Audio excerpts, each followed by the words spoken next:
I'm going to ask you, if you would, to consider using gospel tracts. You see, the ministry of Bible Tracts Incorporated, it's been around for over 80 years. Many of you, longtime listeners of this program, you've heard all this before, but don't tune me out, okay? I'm going to ask you a pointed question, a blunt question. I'm going to ask you to be honest with yourself, with God. Have you used a Bible tract? Have you used a gospel tract in the last 24 hours? Have you used a gospel tract in the last week, the last month? Think in your mind, when was the last time you used a gospel tract? You say, I don't leave the house all that often, or maybe I just don't have any on me right now. I don't have any in my car, in my purse. I don't have any nearby. Well, can I take that particular excuse away from you today? You see, you can go to this website, BibleTractsInc.org. I'll give that to you one more time, BibleTractsInc.org. Our ministry for the last 80 plus years believes and has propagated the understanding, the belief that no Christian worker should be in want for the tools to evangelize the world.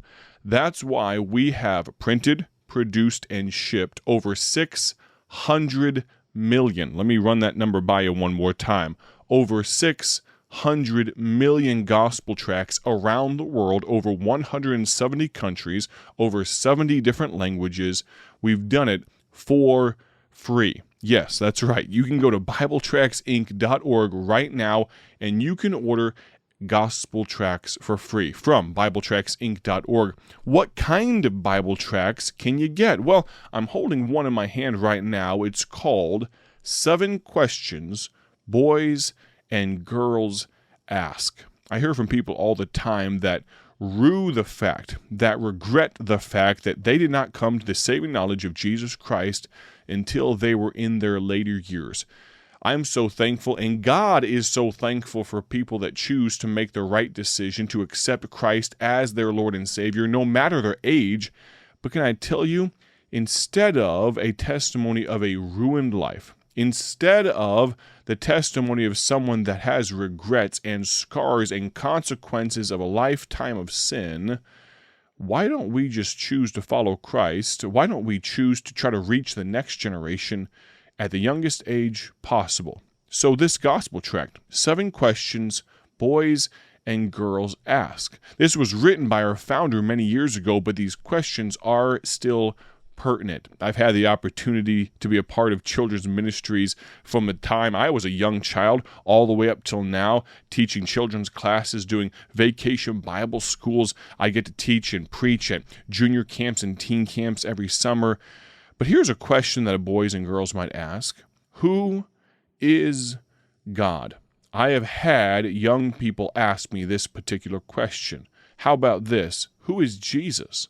It's so sad. Even in the country that I live and call home, America, in a what maybe at one time was a Christian nation, there are young people that don't know the answer to that question, who is Jesus?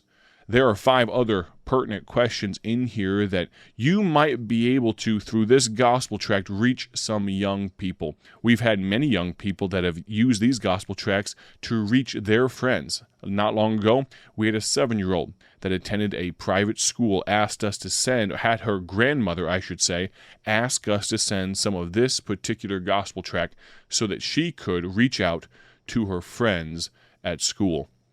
Friend, you, our listener, would you consider going to BibleTractsInc.org and getting some of these gospel tracts? And maybe one of our other 30-something other titles might be a help to you as well.